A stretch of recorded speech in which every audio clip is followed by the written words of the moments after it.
네, 올해는 광복 70주년입니다. 70년, 그 길지 않은 시간에 한국 경제의 성장을 이끈 것은 다름 아닌 바로 과학기술의 힘이었습니다. 네, 광복 이후 현재까지 그리고 미래의 한국을 이끌어갈 과학기술 한자리에서 만날 수 있는 과학계 국내 최대 행사가 다음 주에 열립니다. 이상학 미래창조과학부 미래인재정책관과 함께 자세한 얘기 나눠보겠습니다. 안녕하십니까? 네, 안녕하십니까? 네, 올해 이 광복 70주년을 맞아서 한국의 발전을 이끈 과학기술 우수성과 70가지를 한자리에서 실물로 볼 수 있는 기회가 생긴다고 하는데 이 과학창조 한국대전이 먼저 어떤 행사인지 소개를 좀 부탁드릴게요. 예, 아까 말씀하신 것처럼 올해가 광복 70주년 아닙니까? 네. 각 분야에서 광복 70주년을 기념하고 있습니다. 말씀하신 것처럼 우리나라를 이제까지 이끌어온 것은 과학기술 분야였습니다.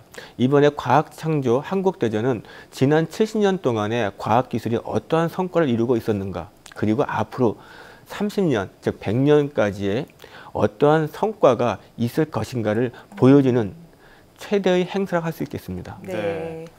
이 얘기를 들어보니까 우리 국내 최대 과학 행사가 올해 풍성하게 열릴 것 같다는 생각이 듭니다. 전시되는 내용도 많을 것 같은데 대체로 어떤 것들을 볼 수 있을까요? 예, 이번 그 과학창조 한국대전에서는 앞서 말씀드린 것처럼 우리가 광복 후에 70년 동안의 발전상, 그래서 각 그 10년 단위로 우리가 엄선한 제품들이 있습니다. 네. 우리가 50년대 같은 경우에는 우리나라의 헐벗은 산을 푸르게 가꾸기 위한 그 산림 녹화에 대한 육종이 있었고, 또한 우리가 통일벼도 있었습니다. 예. 또한 80년대 같은 경우에는 우리가 그 한탄 바이러스에 대해서 최초로 발견을 했었고, 그래서 전 세계에 크게 도움을 줬었고, 90년대에는 CDMA라고 하는 세계 최초의 우리 핸드폰 기술을 발전시킨 바가 있습니다. 네. 또 2010년대는 아시는 것처럼 우리가 나로호를 쏘지 않았습니까? 이러한 것들을 전체적으로 전시를 하게 됩니다. 또한 이런 전시만이 아니고 이번에 이 과학창조 한국대전에서는 제19차 대한민국 창의과학축전을 같이 겸합니다.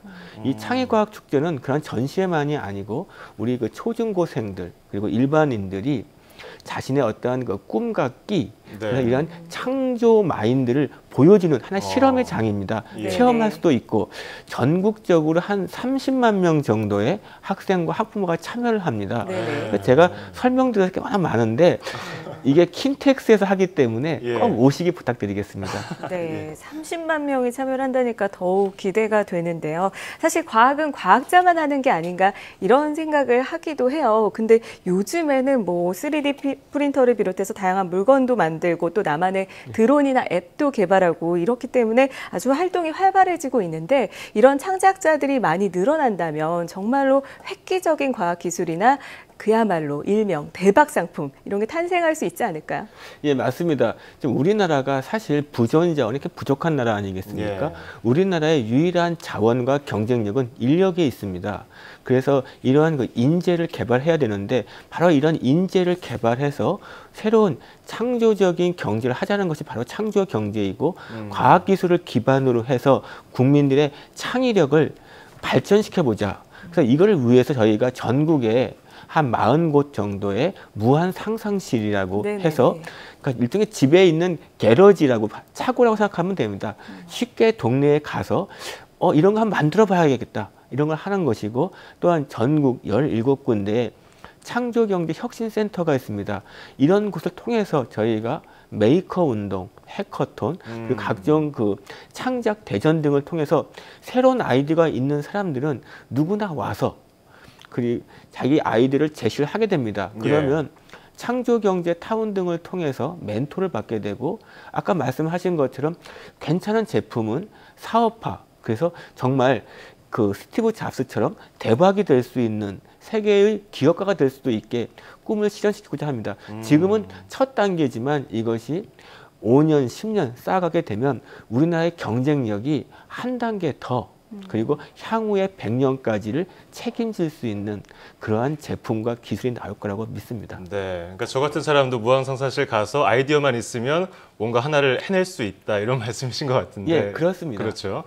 자, 이 어린 학생들이 많이 가서 좀 많은 걸 느꼈으면 좋겠어요. 올해 창작대전도 그런 의미에서 성공리에 개최가 되길 기원을 하겠는데요.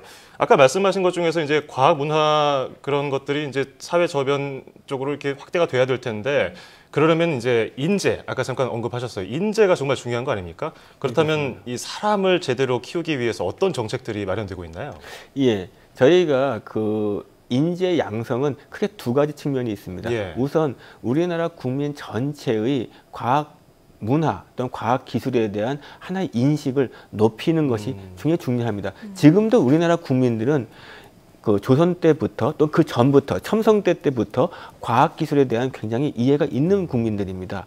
이것을 조금 더 올리게 된다면 전체적인 우리나라의 그 문화와 그리고 경쟁력이 올라갑니다. 예. 이것을 위해서 저희가 초중고부터 해서 그다음에 중간에 경력 단절되신 분들 그리고 대학생 그리고 퇴직하신 분들 생애 전주기에 걸친 인력 양성 계획을 세우고 있습니다. 네네. 매 5년마다 세우고 있고 마침 내년부터 2020년까지가 제3차 5개년 계획이 됩니다. 우리가 여기에 이러한 그 인재 양성 계획을 담을 거고 여기에는 이런 국내 인재만이 아니고 해외에서 들여와야 될 예. 인재는 우리나라 두뇌가 밖에 나가는 것이 아니고 해외 우수한 인재를 들여와야 되기 때문에 네네. 그 해외 인재를 들여오는 것까지 포함해서 5개년 계획을 세우고자 합니다. 예. 네, 생애 전주기에 걸친 인재 양성 계획, 인력 양성 계획이 있다고 하시니까 이거에 대해서 벌써 3차라서 더더욱 앞으로 어떻게 될지 기대를 해보게 되는데요. 이 과학 인재 관련해서 최근에 기쁜 소식이 있었잖아요. 네. 우리나라 이 국제과학 올림피아드에 참가한 우리 학생들이 종합 2위를 기록을 했습니다. 정말 기쁠 그러게요. 수밖에 없었는데요. 미래 한국을 이끌어갈 과학 기술을 더더욱 발굴을 하려면 어릴 때부터 이 과학 기술을 좀 과학적인 창작력을 그런 상상력을 발휘할 수 있도록 도와줘야 할 텐데 정부 차원에서 어떤 정책을 펼치고 있습니까? 예, 그 조금 더 자랑을 하자면 사실 그 종합 2위라고 했는데 금메달은 상위 10%를 주기 때문에 사실상 개인적으로 종합 1위를 한 건 한국입니다.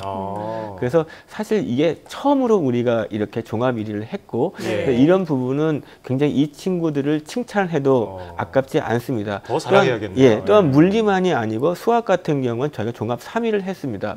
그러면 이렇게 이런 것이 어떤 의미를 갖느냐? 앞서 말씀드린 것처럼 우리가 그 과학 인재를 양성하는 방법은 이렇게 두 가지인데 하나는 국민 전반의 수준을 올리는 것과 동시에 세계적으로 리더가 될 수 있는 소수의 영재를 또 키워나가야 됩니다. 모든 사람이 스티브 잡스나 빌 게이츠가 될 수는 없는 것처럼 네. 그 친구들에 대한 또한 양성도 필요합니다. 그러니까 저희가 이 친구들을 위해서 전국 27개 대학에서 저희가 영재 프로그램을 만들고 있습니다. 예. 네. 이제까지 이제 지금 배출된 인원이 한 5천 명쯤 되는데 이 친구들이 지금 석사, 박사 과정이 있기 때문에 앞으로 한 10년 후에는 정말 세계를 주름 잡는 그런 훌륭한 리더로 성장을 할 것이고 예. 또 여기에 저희가 과학이 특성화 대학교, 뭐 카이스트, 유니스트, 디스트 이런 대학교가 연기를 시키고 있고 또한 우리가 그 공과대학과하고도 연계를 시켜서 체계적으로 영재에 대한 교육을 시켜나가고 있습니다. 앞으로 우리나라의 발전의 한 틀은 이러한 영재들이 크게 기여를 할 것이라 생각합니다. 이 방학을 맞아서 뭐 초등고등학교 학생들이 뭐 참여할 만한 프로그램도 있나요? 예, 예. 있습니다.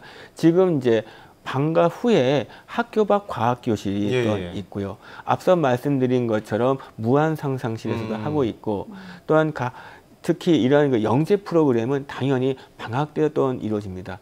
또한 학생들이 자유롭게 참여할 수 있는 예. 이런 창작 대전 그리고 그 창작 아카데미 또한 축제 같은 것이 계속해서 이루어지고 있기 때문에 그 저희들도 홍보를 하지만 관심 있는 분들은 창조경제혁신센터나 저희의 그 무한상상실 네. 창조경제 타운의 홈페이지를 보시면 네. 언제든지 이런 정보를 볼 수가 있습니다. 사실 궁금해지는 네. 게 영재 교실은 어떤 식으로 운영이 됩니까?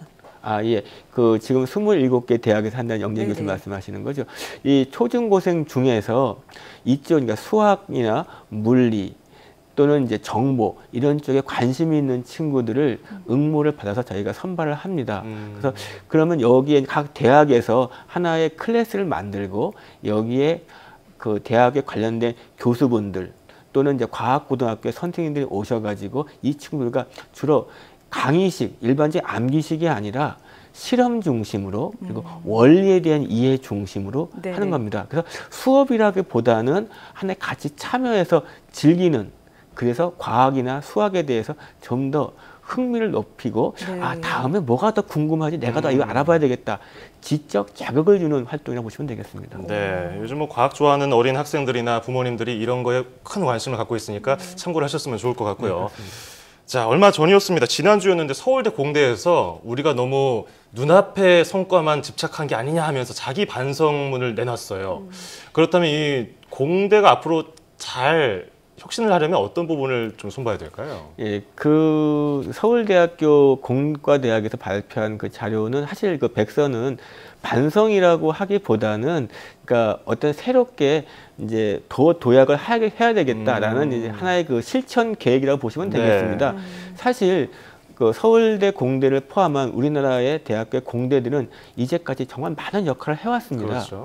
이 여기서 배출된 인재들이 학교도 가지만 산업 현장에 가서 우리나라의 그 흔히 말하는 개발연대 그리고 이후에 정보화 사회를 다 이끌어 왔습니다.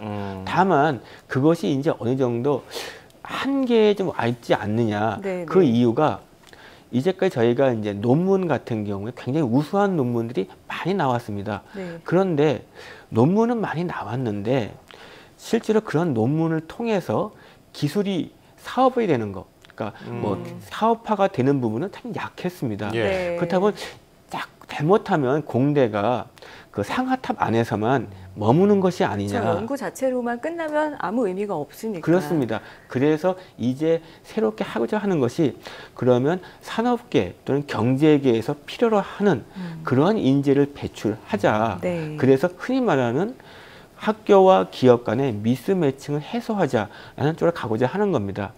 저희가 이것을 위해서 작년에 공대 혁신 방안을 만들었고 이 부분을 조금 더 발전시켜서 올해 공대 혁신 방안 2.0을 준비 중에 있습니다. 이런 부분들이 차근차근 진행되면 우리나라 공대가 세계적인 수준의 공대가 되는 것뿐만 아니라 국가 경제에도 실질적으로 기여를 하고 가장 궁극적으로는 우리나라 청년 취업이나 이렇게 좋은 일자리를 제공할 수 있는 이러한 토대가 될 것입니다. 네, 지금 듣고 있는 다양한 정책들이 참 많이 도움이 되지 않을까 이런 생각해보게 되는데요. 그런데 한국을 앞선 이렇게 이끈 과학기술 70선 한 분 한 분 과학자들의 숨은 노력을 들여다보면 정말 어떻게 이렇게까지 했을까라는 생각은 하지만 막상 그것이 저평가되어 있다는 얘기도 많이 나오고 있어요. 평가가 제대로 되지 않았다. 그런데 이번에 이 과학기술인의 사기 진작을 위해서 관련법을 마련하고 있다고 들었습니다. 어떤 내용일까요? 예. 저희가 이제 사실 과학기술인에 대해서는 사실 지속적으로 저희가 그 존중을 하고 예우를 해드려도 지나침이 없는데 사실 이제까지 그런 부분이 충분치 않은 것도 사실입니다. 모두에 말씀드린 것처럼 우리나라 지난 70년이 과학기술 발전을 토대로 이루어진 부분이 있고 그래서 이 과학기술인에 대한 그 노고를 정말 치하를 해야지 사기가 진작될 뿐만 아니라 가장 큰 문제 중에 하나인 이공계로 가는 친구들이 적다. 왜 똑똑한 친구들이 이공계를 안 가냐. 이런 부분을 해소할 수도 있습니다. 저희가 작년에 이 과학기술자에 대한 예우를 위한 시책을 만들었습니다.